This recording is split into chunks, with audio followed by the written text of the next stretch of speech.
From the very beginning of our nation's establishment, self-reliance has been a core tenet of American identity. With our cultural obsession on self-determination, Americans are constantly thinking about ourselves, each of the other people in our lives, as individuals. Now, I want you to take a second and try to picture the last few great movies you remember watching. Try to focus on more serious genres: action, drama, science fiction. In those movies that you remember watching, how many of the protagonists had an individualistic, content with solitude kind of disposition? Maybe a flawlessly stoic approach to life. One of my favorite films, Blade Runner 2049, depicts this trope perfectly. Set in a dystopian future Los Angeles, the film's main character, Kay, is completely isolated. He lives alone, dines alone, and even has a holographic partner meant to satisfy his need for intimacy. Kay's personality thrives upon his silent acceptance of his lonesomeness, even though we as the audience can see it is eating away at him. Another great example of this trope is Batman. Haunted by the murder of his parents, unable to settle down with his romantic interests due to his secret vigilantism, Bruce Wayne has quite the tragic backstory.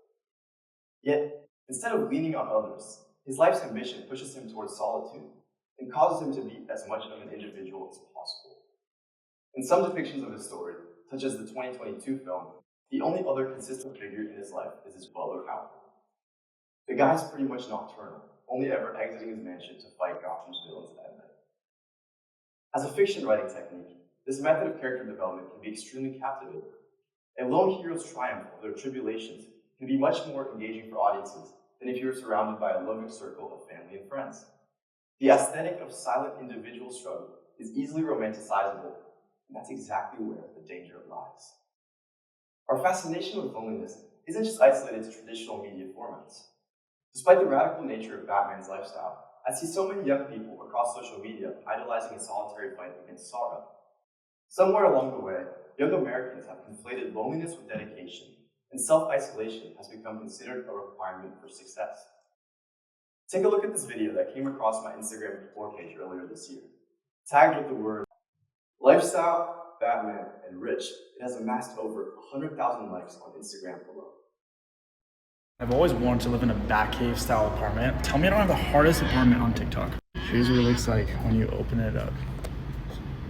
It's just dark and alone and separate from everybody else. For some reason, always as a kid, I was just so down to get rich and be alone. And now I get to do that. I honestly don't even like when people text me or call me unless it's about money, and you should be the same. On TikTok, this same video has been even more influential, garnering just under 700,000 likes. A bit shocking, right? Partly why these videos are so successful algorithmically is that they build upon the existing framework of the American dream.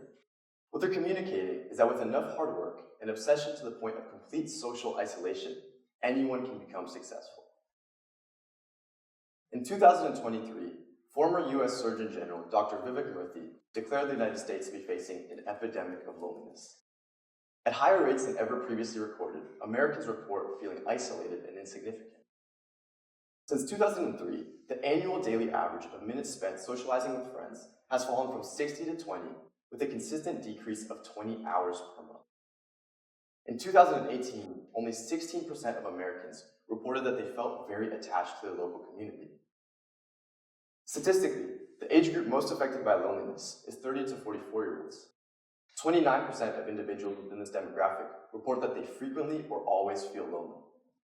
24% of 18 to 29-year-olds reported the same, and 65% of men ages 18 to 23 self-report that no one really knows me well.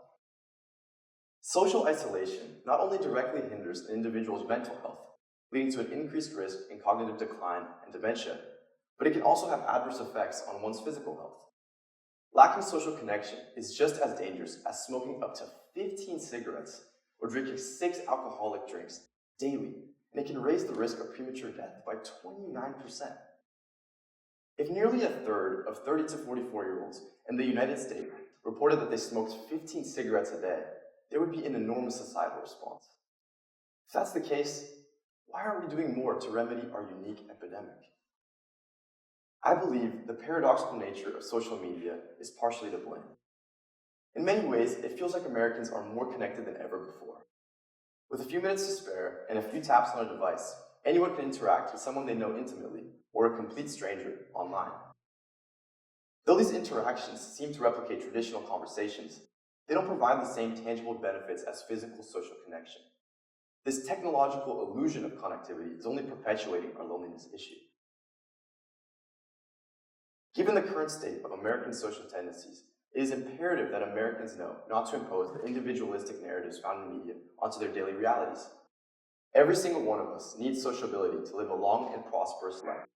Instead of romanticizing stoic self-reliance, we should be romanticizing healthy relationships, going out frequently, and reaching out to new people. Now, I want you to take a second and introduce yourself to the people around you. Say hi and maybe flash them a little smile.